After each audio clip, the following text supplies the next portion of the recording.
It is my pleasure to welcome Lonnie Bunch and Paul Gardulo, who need no introduction here in DC. Much anticipated what we're going to discuss. But so first of all, welcome. If you use the red button to speak, we're going to talk amongst ourselves here for some time, and then we'll have questions from all of you. And I've had a lot of people coming to me over the last weeks and days saying how excited they were about this, not only in anticipation of the museum, but also talking about it and the expectations and its particular relevance to our history, but also to today.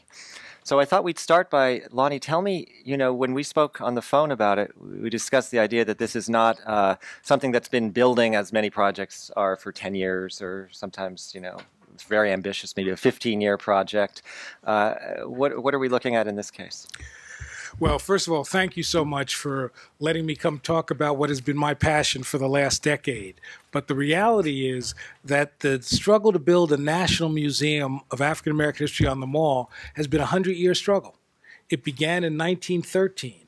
That was the 50th anniversary of the Battle of Gettysburg. You remember, you've seen all those pictures of old Yankees and old rebels shaking hands. Well, you never see anybody African American. So the community said, we need a presence on the Mall. And they literally got space, got legislation passed, then kind of World War I happened, no building. They tried again, and in the 1920s, Calvin Coolidge was the angel to build this museum. Then the Depression happened, so they're 0 for 2. Ultimately, this building wasn't successful, this museum wasn't successful until the late 1990s, when John Lewis, Sam Brownback, and a variety of people came together and created a bipartisan effort, which led to George Bush signing the legislation in 2003, and I came back in 2005 for what was going to be the easy job of my career. So that's the long-term view of this. And as we near completion, and I have to say, I live in New York, so I'm here very regularly, several times a month at least, and I have that vantage point of, getting out at Union Station and getting in the taxi, and then I see it develop, and it's developing, and more glass is arriving, and it must be tremendously exciting at this moment, I would think. I think in some ways, what I realize is that 10 years ago, we started this with a staff of 2. We had no idea where the museum would be. Unlike most museums, we had no collections at all. We knew we were going to have to raise a lot of money, but we had no money in the bank. And so to see the building now being really within 18 months of opening, it's very humbling and very moving, because we've gone from that staff of 2 people to now having 160 people working on this building. Obviously, we've got one of the great sites in America next to the Washington Monument within the shadow of the White House. And to be candid, we had to raise millions and millions of dollars, and we've raised $450 million. So that in many ways, we feel that we're now close to fulfilling the dreams of many generations. You mentioned the collections, or lack thereof. How do you begin such a process? Maybe we can bring Paul into the conversation as the curator. I understand you've had a lot of donations, so there's a question of how you get and what you take and all the diplomacy that goes along with that. What can we expect to begin? Well, thank you. And I think that you're right. There's the long story of intellectualizing the history of the museum far before either Lonnie or I ever worked on it. And I think that, and then there's the tumult of our period, where, as Lonnie, described, we're building the ship and we're crossing the ocean at the same time. We're actively conceptualizing exhibitions. We're actively collecting for those exhibitions as we conceptualize them. We're making friends with institutions around the nation, African American and non-African American institutions, museums and otherwise. We're meeting people from all walks of life, and in order to talk to them about the National Museum, about the stories that we want to tell there, about honoring their families, their ancestors, stories that have never been told in Washington on the National Mall before, and also talking to them just about the value of history, the value of remembering these stories, regardless of whether or not the museum collects an artifact, tells a particular story. Learning from these people, as I have for the past 8 years, has been probably the greatest journey of my life as a historian. And this is from a guy who went to, at least 8 years of graduate school. This is the huge education that all of us are undergoing. And I think we've got so many stories about collecting that we could fill the afternoon. But I think that the essence of it is that we're trying to create a space that honors ancestors, that shines a light on people's stories and makes big stories human in a way that sometimes museums haven't done before, particularly in regard to this history and this community. And we're trying to do so in a way that lets people know that while we're telling these crucial stories about people you may have known, like Harriet Tubman, you may have heard from, people you may have never have heard from or of before, like William and Ellen Suggs of Sonora, California. Their stories are important. Their stories are ones we're going to shine a light on. And their stories are the kinds of stories you need to embrace in your families, in your communities, in your libraries, in your local institutions all around the nation. So let me talk about how we got to that point, right? So that basically when you have a staff of 2 and you had 8 offices, it means you had a lot of wall space to put yellow sheets of paper on the wall, right? And so that's what we would do. We would actually spend the first couple years interviewing people around the world to understand what they knew about African American history, what they wanted to know. We did a lot of focus groups. Then we married that with the best scholars. We at the Smithsonian were able to convene the best scholars in the world, and so we brought them together. And then we married what the scholars said, what the public said, and then we said, okay, there are certain stories we know we have to tell, but I don't know how we're going to tell them because they don't have any artifacts. So I would draw big circles and I'd say, well, you're going to tell the story of slavery. You're going to tell the story of civil rights. You're going to tell the story of the military, but we have no object. So I would then give people the guidance to say, find me something that gives the sweep of the African-American military experience. And so we didn't know the exact story we told until we found the kind of collections. And I must be honest, my biggest fear was not raising money, although don't tell my colleagues because that's a big deal. My biggest fear was the collections. Because remember, at the Smithsonian, you've got to have the iconic collections. You got to have the Greensboro lunch count that I collected years ago when I did honest work as a historian.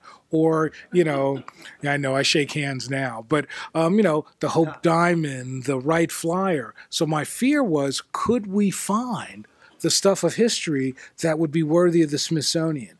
And we knew that we couldn't afford to buy everything, and we knew things were in the hands of collectors, so we came with an assumption. The assumption was that all of the 20th century, most of the 19th century, and even some of the 18th century was still in trunks, attics, and basements in people's homes.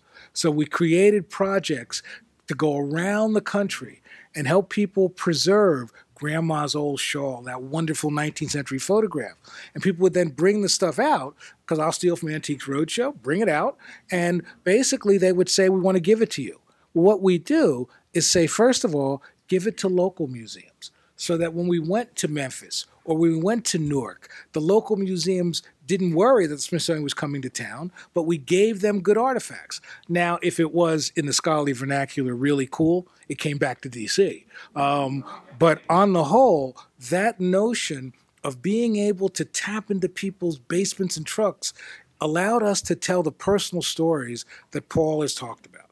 It's allowed us not only to do the Harriet Tubman story, but to do the story of the woman like my grandmother who, took in other people's laundry and scrubbed other people's floors so her children and grandchildren wouldn't have to.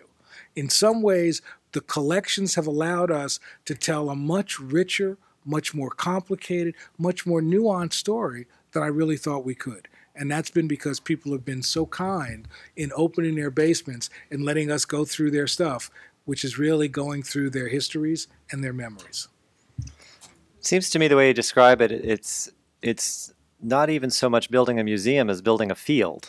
You're actually creating a value system that these things are worth being examined, worth being preserved, and on a large scale basis as a country. And that kind of leads me to, the inescapable fact about how long it's taken, in a fraction with that it's taken this long, and how in some ways there's a shame factor to that it has not been valued enough that it's happened, even though intentions may be good. So as you've, worked towards this, has it been smooth for you that there's people who all, like people in this room, I think if I had a show of hands, is there anybody who thinks, this has taken the appropriate amount of time? No, which is a delicate way of putting it. But on the opposite side, I can't imagine, it's universally been pushed. Oh, I'd love to tell you this has been smooth sailing, but the reality is that this has had many challenges because of questions people would ask. Should there be an African American museum? Should there be one as part of the Smithsonian? I know, as somebody that was at the Smithsonian for most of my career, that the Museum of American History, where I was the associate director, is a great museum. But that museum alone can't tell all these stories. So there's a real need for that. But you've had real debates about, well, if you have an African American museum, what kind of museum should it be? Should it be a Holocaust museum about what they did to us? Should it be, a museum of famous firsts and positive images? I would get letters all the time. I got a letter from somebody once that started out, "Dear left-wing historian," so I knew it wasn't a fan letter. That's a scholarly vernacular. That's a scholarly vernacular, right? Tip their hat slightly. Yeah. But he went on to talk about what happened to the Smithsonian I loved. It used to be a place that celebrated America, and now you're telling stories that are better left unsaid. He went on to say you shouldn't build a museum, Smithsonian shouldn't hire historians like myself, although I must admit he threw me off because he signed the letter, "Best wishes for your continued success." But the reality is that there's been fundamental debates about what this museum could be, and what we tried to do is to find the right tension. That on the one hand, this had to be a museum that would help people remember the rich history of African Americans. It would help us all, because it's at the Smithsonian, really wrestle with our own tortured racial past, right? So there should be moments where the artifacts are going to let you cry when you ponder the pain of slavery or segregation. But it also ought to help you find joy that is in this community. But I would argue if just remembering was what we did, then that doesn't take advantage of a 21st century museum. I think that what makes this museum special is the notion that it uses African American culture as a lens to understand what it means to be an American. That this is the quintessential American story. This is all of our story, regardless of whether our family's been here 200 years or got here 20 minutes ago. For us, being able to say, this is the way you understand American notions of optimism, spirituality, resiliency, really means that this is a museum that takes one culture, but says the way we learn about who we are as Americans is through this culture. That's what's exciting to me about this new museum. Museum as a concept, comes in the tradition of displaying art, displaying historical art, perhaps, or perhaps just art that, through its historical context, lends education. So my feeling is, listening to you, that do you consider it, and it's for both of you, prescriptive, if you will, that as you make these choices, that you're searching for, in that American sense of, a more perfect union, that it has that role, because there's like an overt way and a kind of covert way, and it sounds to me, you can be Whitman and do it all. I think that's probably what we're trying for. But in my field, in dance, for instance, and I'm sure you'll probably have some reference to this, and if not, I'm starting to lobby publicly, George Balanchine creating Agon in 1957 with Arthur Mitchell and Diana Adams. Arthur Mitchell, the great African-American ballet dancer, the first principal dancer in a major American company, dancing with Caucasian Diana Adams in a very, not erotic, but charged pas de deux that was not called out on purpose by Balanchine. He just put it on the stage. That was it. And it was in the context of everything else going on in 1957. And if they were touring, issues that would come up if they were touring in certain parts of the United States and all that. So it was a covert way of doing something that had tremendous impact, of normalizing, if you will, I suppose. So there's many ways to get to heaven on this. And I imagine you're wrestling with that. Yeah, I mean, I think that's a great example. And I think that what I would say is that a museum shouldn't speak on just one level. Museums speak on multiple levels. We would not be succeeding if we felt like our museum was purely prescriptive. Does that mean we think that we don't have a narrative to tell? No. I think that we believe that we have a strong and important narrative to tell, especially as the National Museum. And I think Lonnie's alluded to that in terms of talking about the way in which the African American story is a central thread to help us understand the American story. It's not just a central thread, it's an essential thread, and it's an essential core story. That's a narrative that this museum needs to put out there. But the museum needs to speak on multiple levels. Levels that not just tell people what to think, but like good artists do, evoke emotions in people, evoke thoughts, provoke thoughts. And I think that we ought to be thinking of it in those terms. And I think the museum, and so if you're going to think of the museum as a site or locus of display, it has to be a complex kind of display. I mean, in some ways, to build on what Paul said and get to wrestle with your question, you know, I thought a lot about what a 21st century museum should be at the Smithsonian. And on the one hand, the Smithsonian is one of the greatest educational opportunities in the world, because people will wrestle with issues at the Smithsonian that they won't wrestle anywhere else. They may not go to the California African American Museum in Los Angeles, or they may not look at Indian culture, but when they're at the Smithsonian, they get to do it all. So one was to think about how do you take advantage of that educational opportunity? And then I realized that maybe the way to think about this museum was, on the one hand, it'll have a great building, and it'll have wonderful collections, and it'll have great educationally driven exhibits and programs. But that's not the goal of the museum. The goal of the museum is to make America better. That's the goal of the museum. It seems to me that at the Smithsonian, you ought to try to figure out how do you craft an institution that challenges, that commemorates, that asks us to live up to our stated ideals. And in a way, that's the goal of the museum. Is it a high bar? Of course. But it seems to me that at the Smithsonian, you ought to do what's hard, not what's easy. I love the idea of that high bar. And I wonder if you worry about tipping points of culture war issues in setting that bar, because implicit in that is that things are not perfect. And as you already received in your dear left-wing letter, you may have some issues there. There is no doubt that this is opening ourselves up to certain kinds of criticisms, but my notion is pretty simple, that if we don't bring the best scholarship to not only look back, but to look at where we are and to look ahead, you've missed an opportunity. For me, this museum has to be as much about today and tomorrow as it is about yesterday.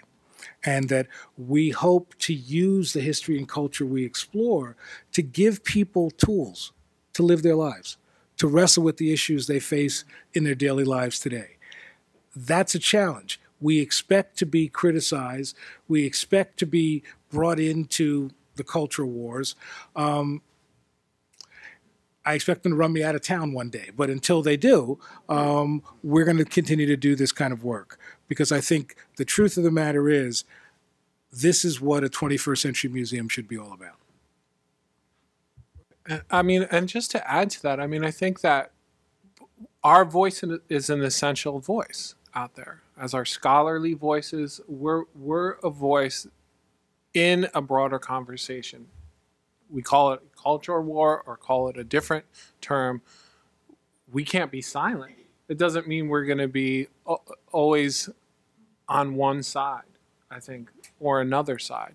And I think one lesson that we've learned is that there were all sorts of worries about a variety of things that this museum has done before we did them. And then we did them, and there were no worries. I mean, I to give you a specific example, we mounted an exhibition on slavery at Monticello with Monticello, partnering with them and talking particularly about the enslaved community. Is the deepest, most scholarly exhibition on slavery that the Smithsonian has ever done. And there was, let's say there's a little bit of hand-wringing about how that would happen and how that would be received. And it really was a profoundly moving example of an exhibition that dealt with a historical subject with depth and with integrity and with a real connection to issues of today and descendant communities of those who were enslaved on Jefferson's plantation. And it didn't really cause the controversy that the people who were worried were concerned about. It caused a lot of thought and discussion and really interesting, I'd say it moved the discussion forward. Now, Lonnie from his seat might have a different perspective. But let's just say I wasn't gray before we did that show. I think the reality is that part of what we wanted to do was to test ideas. I wanted to test how we do the best scholarship in exhibitions, but I also wanted to test how would the Smithsonian respond when we do something that was controversial? How would Congress respond? How would the press respond? So we did things intentionally to test ideas so that when we got into the building, we'd know how to react. And I think for the Slavery and Jefferson show, part of what was so important about that was the work we did up front. We called in the Virginia delegation, congressional delegation, had them come to the museum before it opened. We spent a lot of time making sure that we had the descendants of the enslaved and the descendants of Jefferson coming together around this kind of exhibition. So in some ways, I would argue the key to leadership in a cultural institution like the Smithsonian is, yes, it's important to have the great scholarship, but you also got to be political. So part of what we try to do is always think about how do we present the best work, but how do we also present it in a way that allows us to handle the criticism that will come? I lived through the Enola Gay crisis when the Smithsonian got beat up in the 90s. And I remember not having an ability to really work with the press or get our message to Congress. So I decided as soon as I came back to spend a lot of time working with the media, spend a lot of time working with members of Congress so that you have support. Because the reality is, it's not enough to be right. You got to be smart.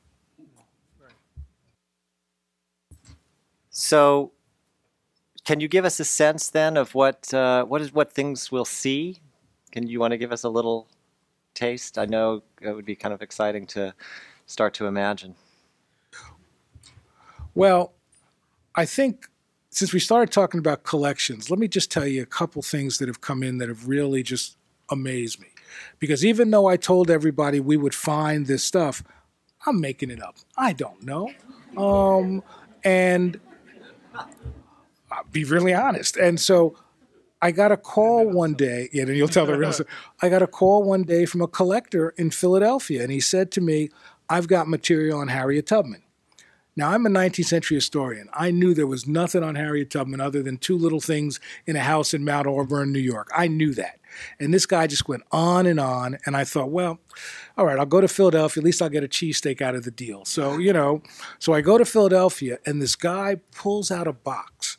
And in the box, he pulls out photographs of Harriet Tubman's funeral that no one had ever seen. So he's got my attention.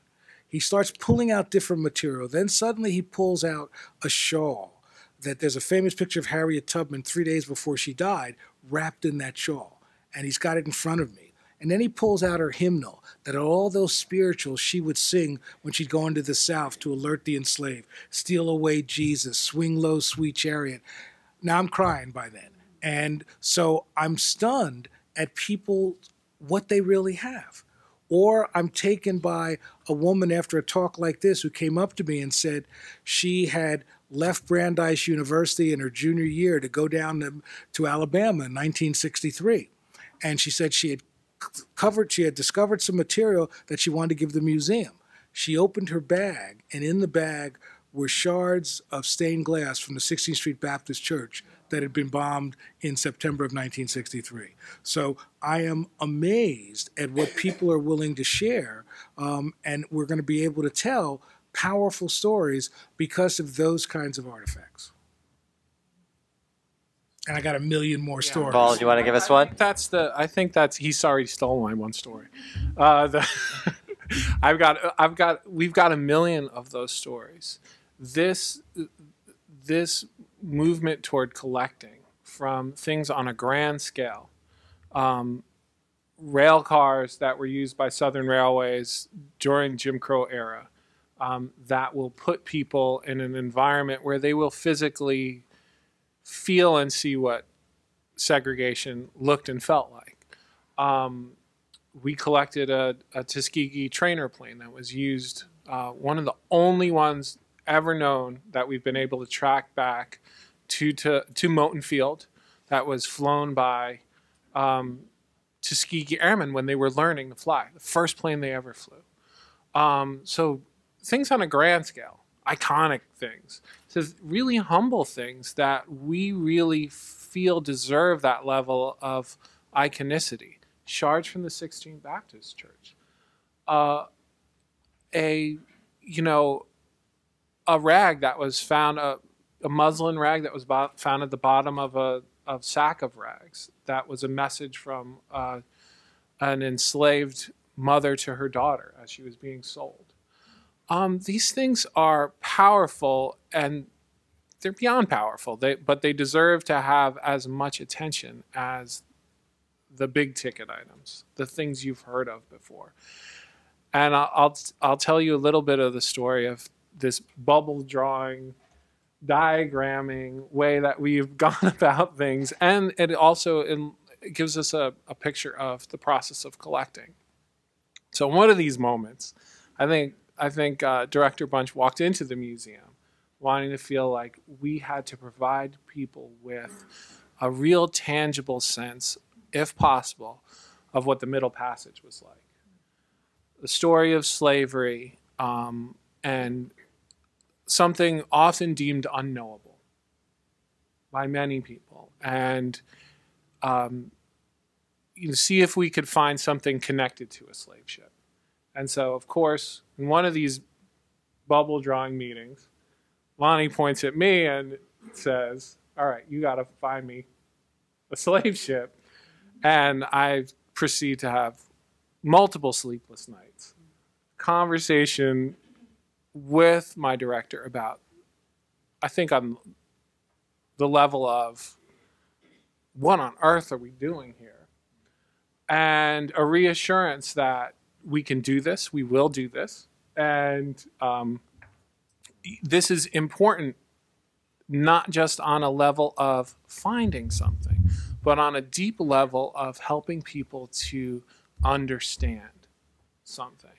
And I walked away from that meeting and then proceeded to have an education in a whole host of things that's resulted in a large research initiative that isn't just about a single slave shipwreck, but is really about understanding the slave trade through the lens of slave ships, trying to track them down in multiple locations through archives, through archaeological searches underwater, in order to tell a bigger story of the slave trade, which is a global slave trade, to do it with partners in such a way that reframes how research and museums operate in the 21st century. And so our collection isn't just about, and our collecting efforts aren't just about bringing items to the Smithsonian. They're about helping people with this story to understand these stories, doing better research, having the museum connected to cutting edge research, and doing it in a way that builds capacity in institutions around the globe, from Mozambique to South Africa to Cuba to Senegal, and training people to do this work like I've learned how to do and like we're being trained to do. And you didn't give away the end of the story, obviously. Come see the museum to see the end of the story. That's a powerful tease. Both of you have mentioned that term, being a museum in the 21st century. So obviously that's an evolving notion, only being 15 years into it. But one of the things that museums have taken on increasingly, to the point where actually on Thursday night I'm directing a performance of the new museum in New York, are things like live performance and live kind of things that bring the museum beyond simply observing, going beyond listening and being told what you're seeing, to actually having more of an experience. The way you described understanding what the Middle Passage was sounds like that in a way that is extremely palpable. But I'm wondering if you could give us some sense of how much other things along the lines of performance will happen. I think there are two. The big challenge for the museum in the 21st century is technology and public performance and public programs. Those are the real two opportunities. And so with the technology piece, it allows us to tell amazing stories, to go deep. One of the things we're doing with Paul's work on the slave ships is that we've created these sort of immersive helmets that you actually can put on and you're actually diving on a slave ship. So to give people a sense of not so much, oh, I'm going to touch a slave ship, but what's the process of doing all of that? But we also realize we need to be the most vigorous and the most rigorously public program space in Washington. So we've really set out looking at a series of endowed performances that would allow us to do everything from book signings to poetry readings to film festivals, to realizing that we also have to be a place that creates the kind of public conversation around difficult moments. So for example, I guess it's this Saturday, we're doing a conference on the meaning and impact of Ferguson, bringing in many people from Ferguson, bringing in law enforcement folks, really trying to say that the Smithsonian has to be a kind of safe space to allow people to have those kind of conversations. Now, would that have been something we would have done when I was in American history 20 years ago? Probably not. But the reality is, I think we have the opportunity today to do something different, and that's what excites us. It certainly seems that, given your example just now about the meaning of Ferguson, it is a particularly charged moment in a history of many moments that are particularly charged, but right now, especially so with issues of race and oppression within this country. Do you feel impatient to get moving? You're doing things in advance, so we could talk a little bit about the lead up to the actual opening, I guess. Well, I think that I'm impatient because I think that some people thought we'd take 20 years to do this museum. 10's enough. So I'm a tad impatient. But I think the reality is that part of the reason we wanted to get things in front of the public was that in order to help people believe that the museum was of value, we needed to show them what the museum was. So we created space within the Museum of American History to do exhibitions, or we do these kinds of programs, because it really comes from, I have to be very honest, when I left Chicago to come back, I was called into Mayor Daley's office, and he berated me about, why are you coming back to a one-horse company town called Washington, D.C., and why would you want to run a project?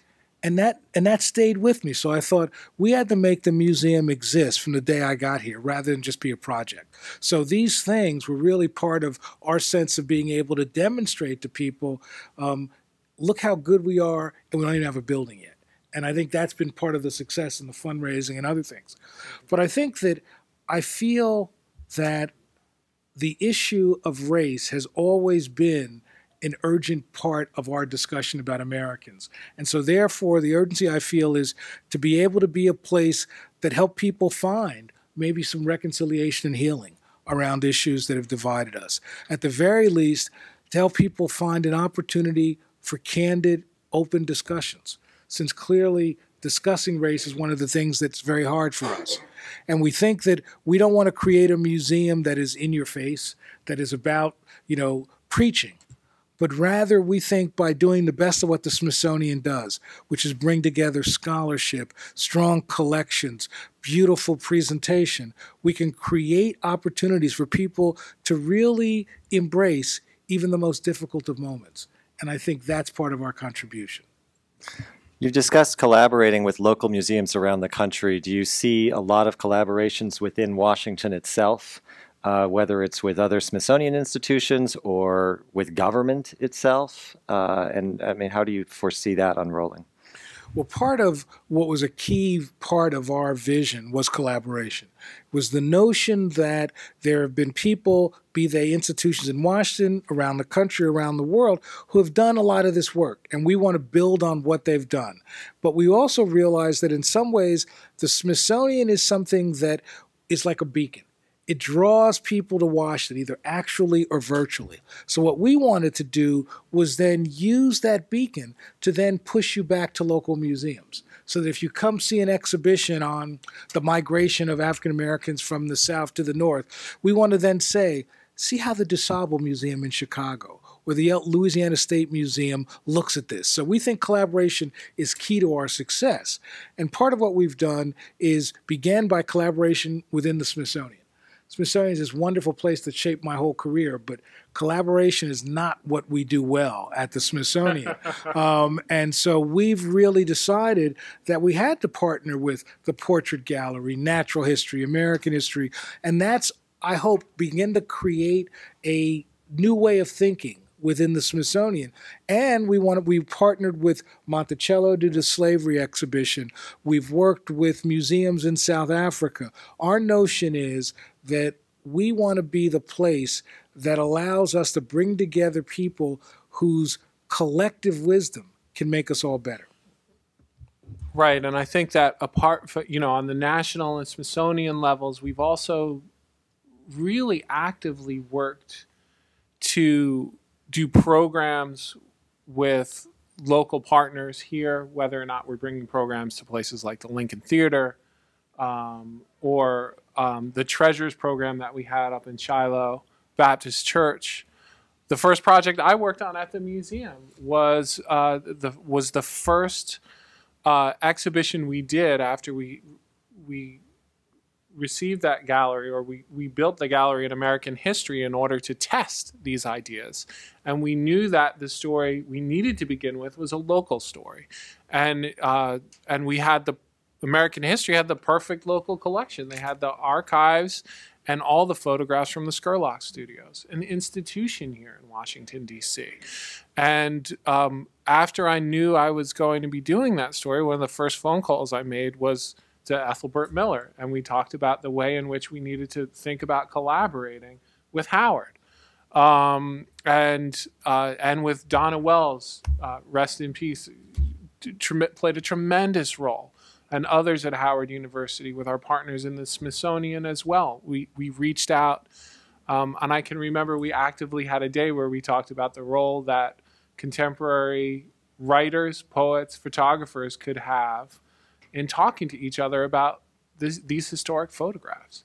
And those are the kinds of, I guess, roots we tried to lay from the get-go, and things that we hope to continue with in earnest after the building opens.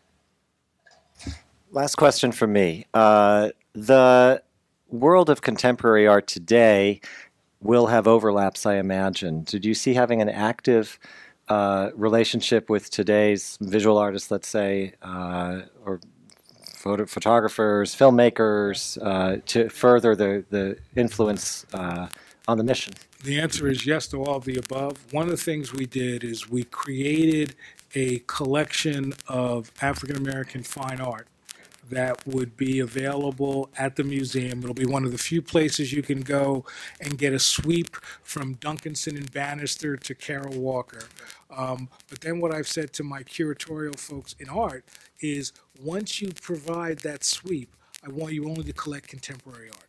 I want you to build the collection for the future in contemporary art. I've also hired a curator of film, because I think that part of our goal ought to be a place that collects, preserves, but also encourages those that are interested in crafting film about African American life, urban life, so that we really want to create the kinds of festivals that will give young filmmakers the opportunity to share their work. And in photography, it seems to me that photography was, I think, the most accessible of these mediums. And that I felt that many people came into history because of photography. I personally got excited in history because as a kid, I would look at old photographs and try to figure out what were their lives like. Were they happy? Were they fair? Did life treat them fairly? So we've created a huge center for African American media arts focusing on photography and film that really will be one of the cornerstones of our institution. So I really think that in some ways, while I wanted to make sure we didn't stretch ourselves too thin, I felt it was really important to remember that our name was, even though I didn't create this name, Congress did, that the National Museum of African American History and Culture. So I wanted to emphasize how important culture is to understanding who we all are as Americans. And I think that's right, and I think that that is so crucial because I think it's a rare bird at the Smithsonian and elsewhere. I think that providing a home for both cultural production and the fine arts within a history museum is, I think, a profound opportunity to bring those two things closer together. Not just in terms of having a fine arts gallery and a collection, which is crucial and important, but in infusing within the stories, the historical story, a sense of the ways that cultural production and the arts are wedded with history. They're not built upon history, right? And so I think that that is an approach that we take conceptually and curatorially in the museums, in the stories we try to tell. And I think that's also true in the way that these very sort of centers, the Center for African American Media Arts, for instance, yeah, has profound and incredible fine art photography collections. It's got really rich documentary collections. And I think there's a really incredible opportunity to build collections around not just film and young filmmakers, but things like home movies.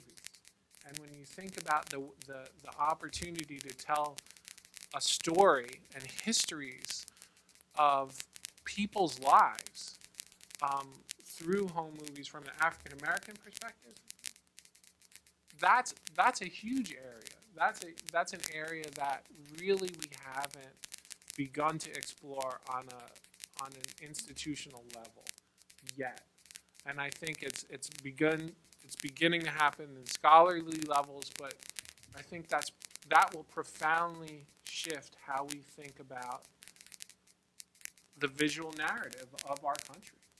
Once we begin to repopulate all of those kind of lost photographs or never seen before photographs and movies into our broader story. That's what our purpose is, and I think it'll reveal itself over time to be powerful. So last question, since you've led me here. The telling of a story, of a historical story, is done obviously in a myriad of ways, but one of the things we were just talking about is the role of culture in telling that story. And given the current climate, there's a couple of things that are happening through technology, through the ability to film things that bear on the historical broader context in addition to the moment. And I was thinking of two things while you were talking. One is the influence of television.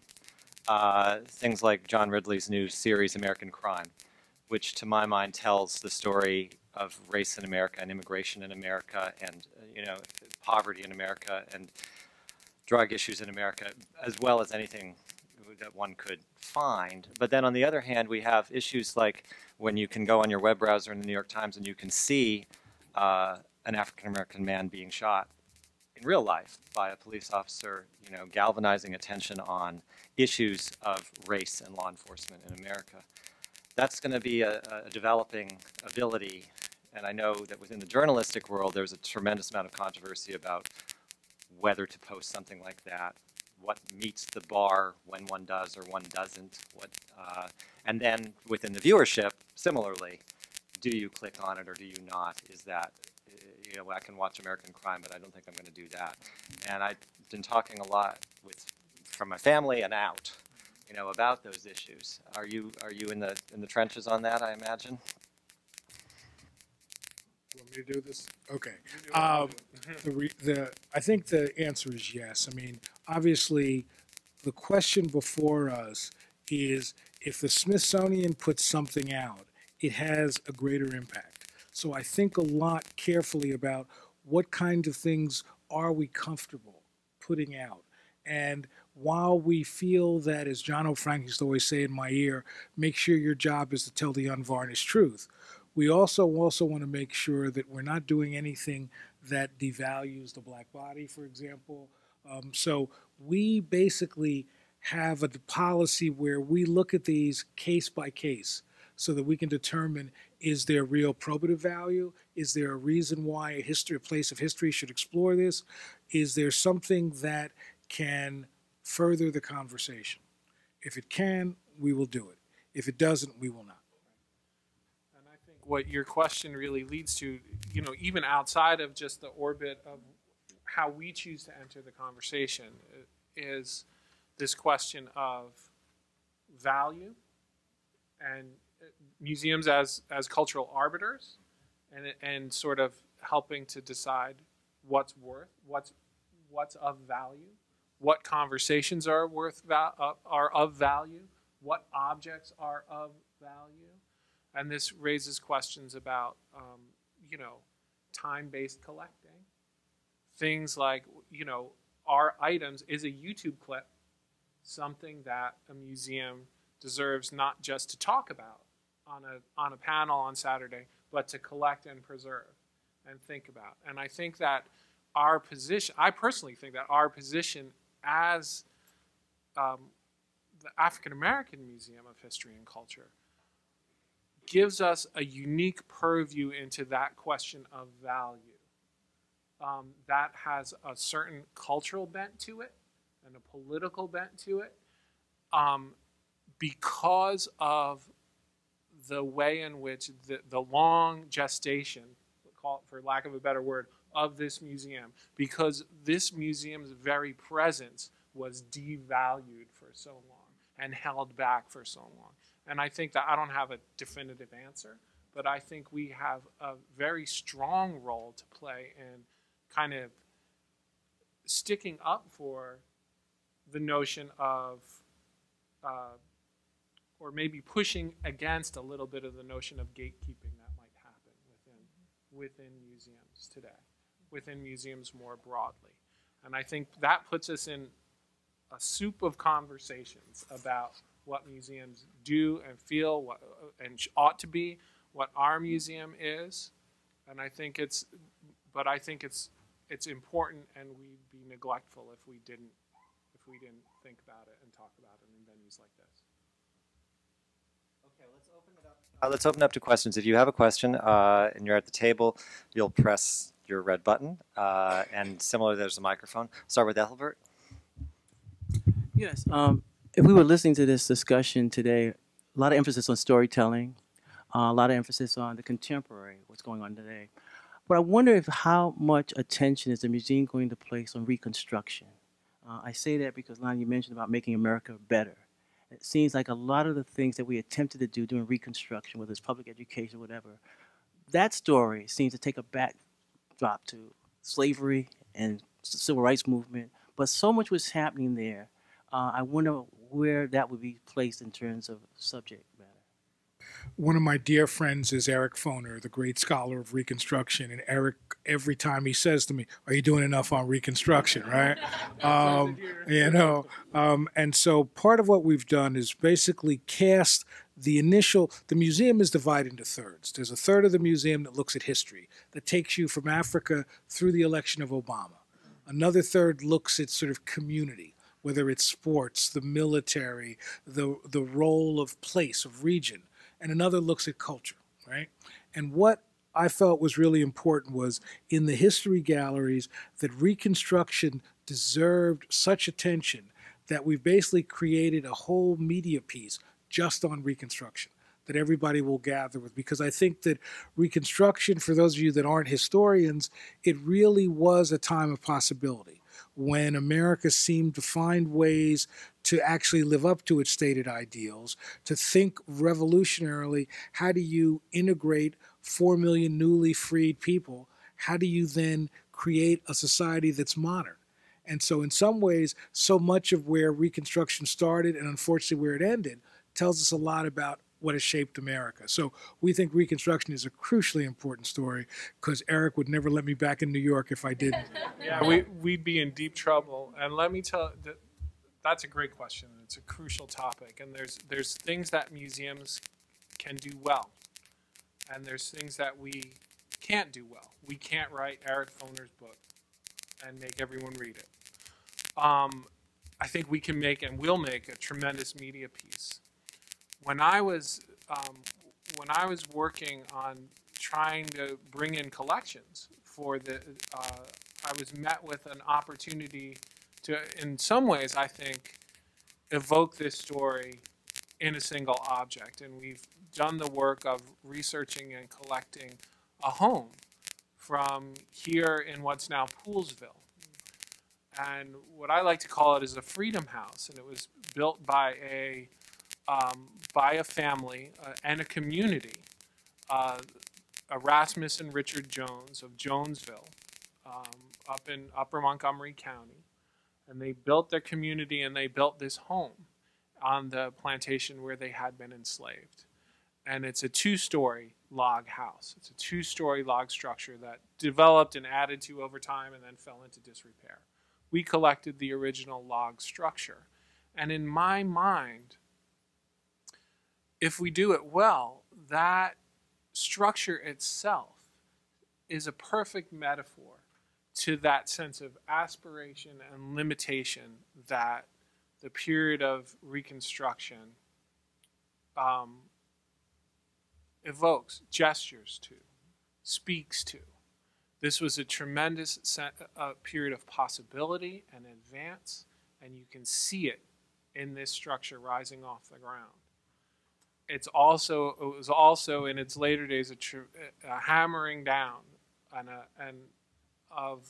a limiting time, and I think it was a time where people of means tried to make the best they could of what was around them, politically, economically, for their families, and for their wider communities. And so I think that's another example of how the museum hopes to be able to bring people into this story in a way that is museum-like and powerful, and puts things on a human scale that they can understand rather than trying to hit them with a bunch of facts and figures.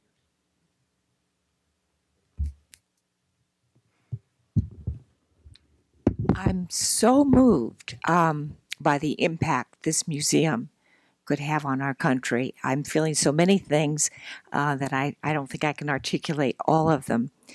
But I really do think it can have an impact on our nation. And you were talking about shining a light on people's individual stories. Those are our stories. Those are our stories as Americans. They are American stories. And I think the museum will have the potential to create more of a whole around being American. And we will understand better. And with understanding comes better relationships. I'm just overwhelmed by what this museum can do, and I really salute you, Lonnie. Well, thank you.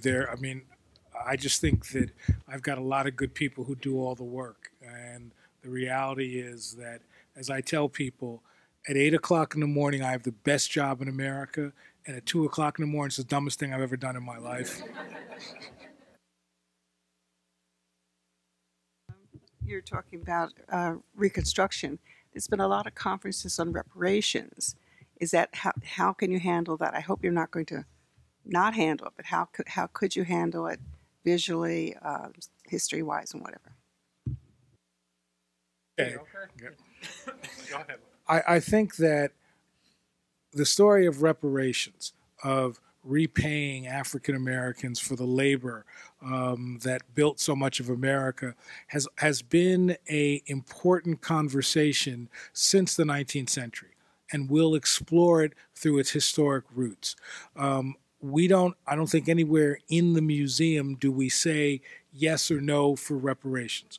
We think it's important to let people understand how this has been a symbol for equality in the minds of many people.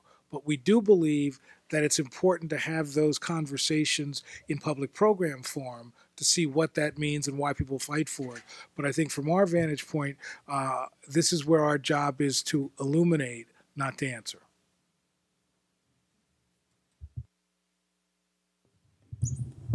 Picking up on what Vicki said and the immense opportunity the museum has in terms of a learning vehicle, you spoke about the fact that the story you tell there is America's story, and I wonder, would it be too far beyond the capacity or the mission to try to take those universal stories and apply them to other immigrant communities, to learn what comes out of your scholarship, how it helps illuminate the Irish American experience, the Italian American experience? It seems to me if there is universal truths there horizontally, they can expand to other immigrant groups in America. You know, I feel very strongly about that. I feel very strongly that one of the things we've thought about doing is helping ethnic groups and racial groups go beyond themselves and in essence claim their Americanness. And so for me, I think that what I'm hoping will happen is that other institutions, other cultures will recognize that there's an opportunity to tell this two-sided coin story, this story of who you are, regardless of who that is, but who you are as Americans and what that means. I think that this is why I think it's important for the Smithsonian to do something like this. So I hope it really does have that kind of impact. I always tell people, I grew up in an Italian community, so I grew up speaking Sicilian. So I don't know what that means, except it means that I'm really interested in the nuance and complexity of looking at things through more than one lens. It means he hired a guy named Gardulo.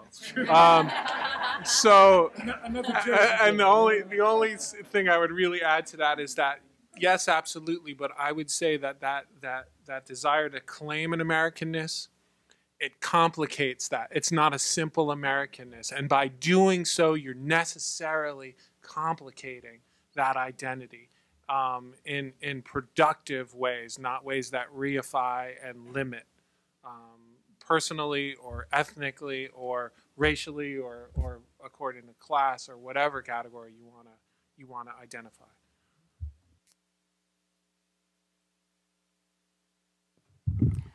Thank you very much. I'm truly excited. Two-part question. You have your major themes. I was just curious if you will be having any kind of rotation within your three areas. And number two, something to take away with. I'm hoping you might create a poet laureate position and bring on Ethelbert as our first.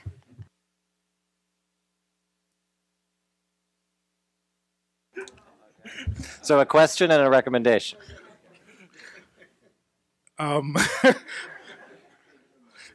Anytime I can do anything with Ethelbert, we're always made better. So I think that one of the things we realized is trying to find the right tension between a place that allows you to revisit and tap your memories, to say, I've gone to see the train when I was a kid, now I'm taking my kid, to also then finding 3 or 4 different spaces within the museum to have changing gallery spaces. So we will do that. We will have a very large 5,000 square foot space where we can do changing exhibitions on any subject. We also have specific changing spaces for photography, for fine arts. So we think it's really important for us to do that. And the other thing we're trying to do is think about how do you explore the written word in museums.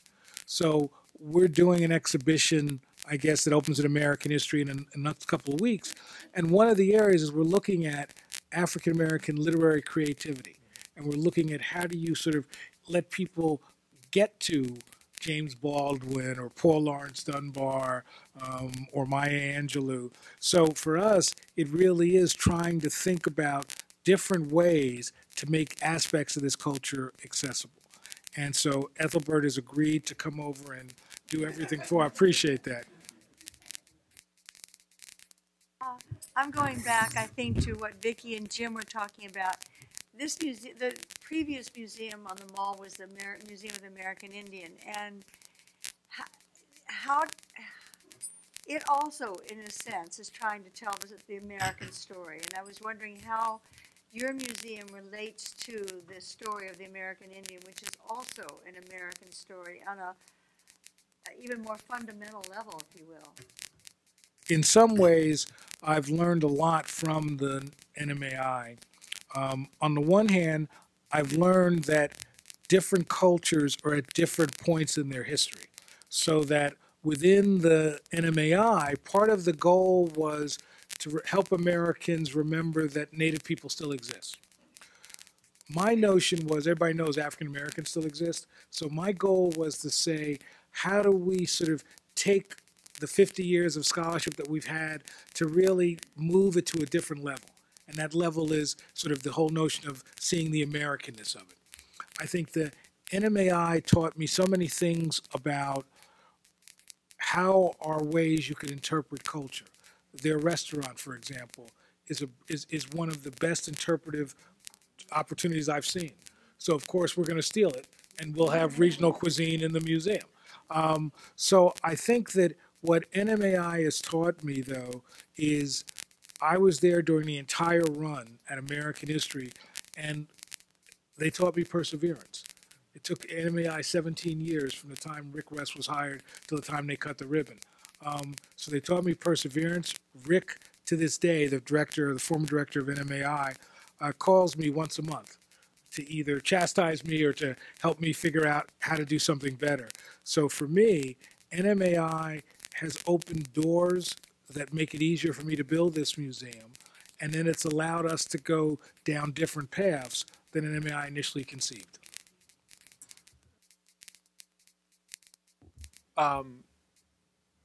In the way they not just conceived them themselves and opened doors, but the way they began to conceive of their collections in a profoundly new way.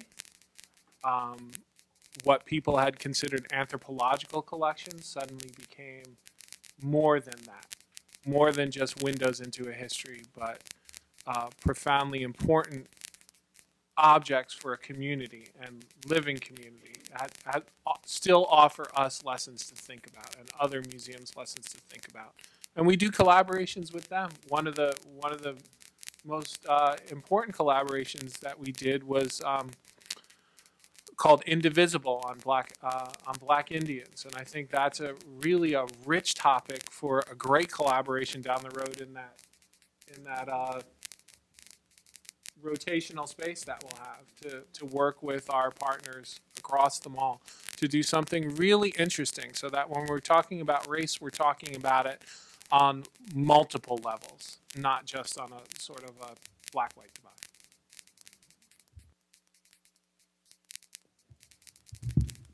I'm just curious, as a 21st century museum, we're at a point in this country where a lot of African Americans are either first or second generation from the African continent. And it's a sizable number. How do you see the museum telling that story? We've wrestled a lot with the notion of what has been the changing notion of African Americanness. We recognize that in the last 35 years, more Africans have come to the United States than during the entire slave trade. It raises some very interesting questions about who African American is. And so we've actually created opportunities throughout the museum to explore the impact of the diaspora, whether it's early in the 20th century when you suddenly have a lot of West Indians moving into New York, what does that tell us? Or whether it looks at the sort of impact recently of what happens, for example, in my neighborhood in Upper Northwest, as Ethiopians have come in and bought the churches up. So they're interesting moments. So we think that we will sort of, one of the things we will do is, one of the endings, one of the many conclusions, will really do a major media piece looking at just what does all this mean? What does race really mean today? Is it as important as it once was? What is, the interesting question is, what does Africa mean in African American Museum? So we're wrestling with that as a key part of what we're trying to do.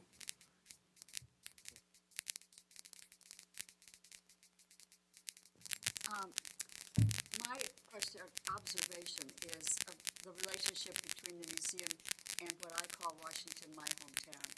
And we have spent our career for decades trying to push the national institutions off the mall into our community. And here you have the premier national institution centered in a neighborhood in a city that actually tells your story as well. Everything, education, military, entertainment, it was all here. And that's what I'm interested in how everybody who comes to your museum should get off the mall and see the rest of our city here. We're on the exact same page. When I was at American History, the one thing I was not able to do was to do a major presentation on Washington, D.C. It bothered me that people would come to the mall and not know they're in this great city. So that's why we started doing something on the Skurlocks to begin to talk about Shaw and that neighborhood. We've taken all of our public programs, whether we've done it at the 19th Street Baptist Church or Shiloh, so that my goal is to make sure that, one, we pay attention to Washington, that two, we interpret the history of Washington as part of the national story, and three, one of the things we didn't talk about was the building itself.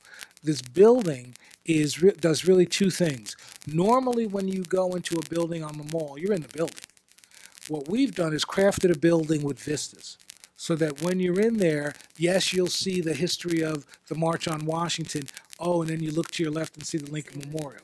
But you'll also see along 7th Street where the slave pens once were. So we really want people to get a sense that in the building, you're also paying attention to the sense of place that is Washington, D.C. We're really committed to doing that.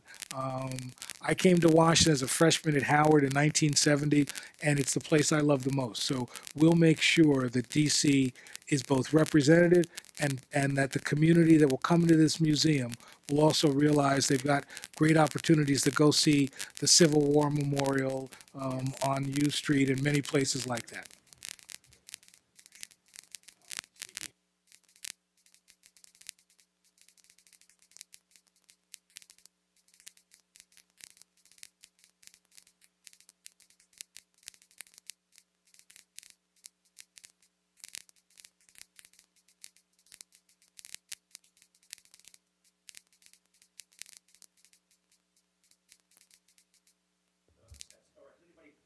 Yeah.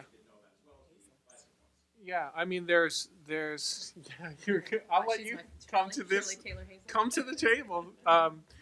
Yeah, there's certainly. I'm not sure on the question of what stories will be throughout the museum. I don't have a global view of are we going to explore that particular issue, but I do know that multiple families have come to us with their collections on this and other topics that trace lineages of their family back to multiple places across times with all the complications that African American identity carries with it, racial passing being one of them. So that's one of the more exciting things that has come in. All of those family stories who have kept papers for years.